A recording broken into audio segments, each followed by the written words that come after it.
রাজশাহী বিশ্ববিদ্যালয়ে ২৫-২৬ শিক্ষাবর্ষে স্নাতক প্রথম বর্ষে ভর্তি পরীক্ষায় অংশ হিসেবে মানবিক বিভাগের এ ইউনিটের পরীক্ষা অনুষ্ঠিত হচ্ছে আজ। এই ইউনিটে মোট আসনের বিপরীতে প্রতিটি আসনের জন্য প্রতিযোগিতা করছেন গড়ে ৫৯ জন ভর্তিচ্ছু শিক্ষার্থী। প্রথম শিফটের পরীক্ষা সকাল ১১টা থেকে ১২টা এবং দ্বিতীয় শিফটের পরীক্ষা বিকাল ৩টা থেকে ৪টায় অনুষ্ঠিত হবে।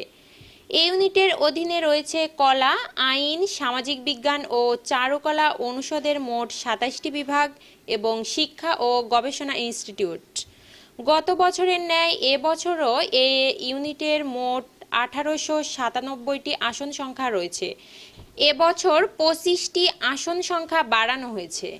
এবছর ৩ ইউনিটের মোট আবেদন জমা পড়েছে ২,৭২,৬২৫টি। এই ইউনিটের আবেদন জমা পড়েছে ১,১১,৫১৪টি। সেই হিসাবে এই ইউনিটের মোট আসনের বিপরীতে প্রতিটি আসনের জন্য প্রতিযোগিতা করছেন গড়ে ৫৯ জন ভর্তিচ্ছু শিক্ষার্থী। ইংরেজি, আইন এবং আইন ও ভূমি প্রশাসন এ তিনটি বিভাগের ভর্তির ক্ষেত্রে এমসিকিউ পরীক্ষায় উত্তীর্ণ পরীক্ষার্থীদের ইংরেজি বিষয়ে ৫০ নম্বরের একটি সমন্বিত লিখিত পরীক্ষা অনুষ্ঠিত হবে। মিরাতুজ্জাহান মিলি, ডেস্ক রিপোর্ট, নবরূপ টিভি।